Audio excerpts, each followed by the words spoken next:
L'encyclique dans l'Église catholique, c'est un message, c'est une lettre du pape adressée à tous les catholiques.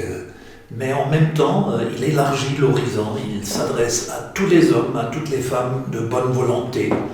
Et il veut transmettre un message d'espoir pour construire un monde plus fraternel, plus juste.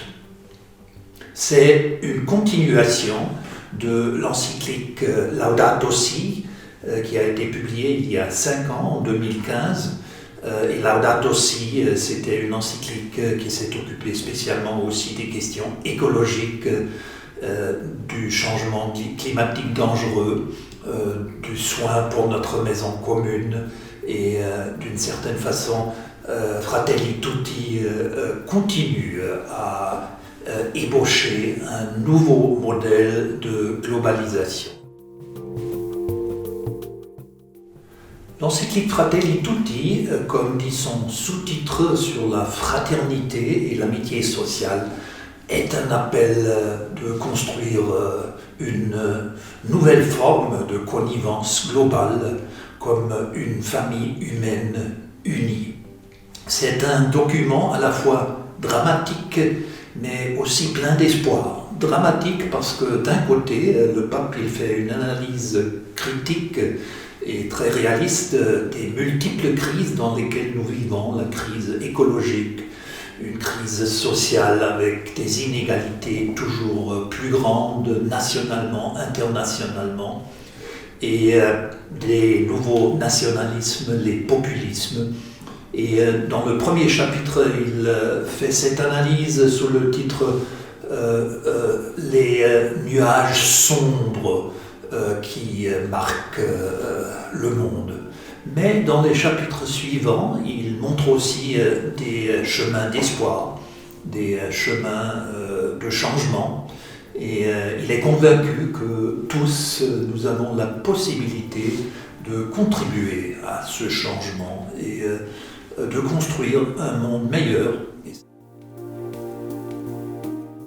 Comme premier message général de Fratelli Tutti, je vois cet espoir du pape François que si il est possible de changer, il est possible de se convertir dans un langage plus religieux et que nous pouvons construire un monde meilleur. Et c'est pourquoi il appelle les chrétiens, les chrétiennes aussi, de se mêler dans la politique. Il y a tout un chapitre sur la politique et il est convaincu que la politique joue un rôle important pour établir un cadre pour un monde plus fraternel, plus juste, solidaire, plus durable.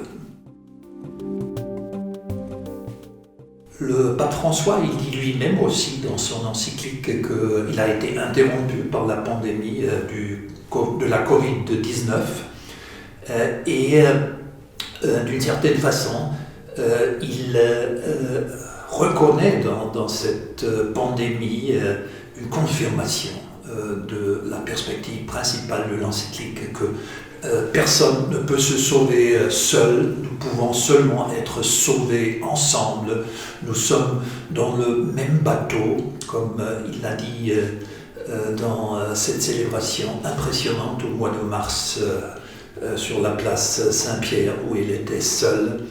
Et il insiste aussi sur le fait que cette pandémie, qui en elle-même est une catastrophe, et il n'y a rien de positif, il y a des victimes, il y a beaucoup de souffrances, mais que tout de même cette pandémie peut être aussi un appel, un point de départ pour des changements. Et il dit que nous ne pouvons pas retourner à ce qui était la normalité d'avant, mais nous devons concevoir un nouveau modèle de vivre ensemble, de solidarité, de fraternité, d'amitié sociale.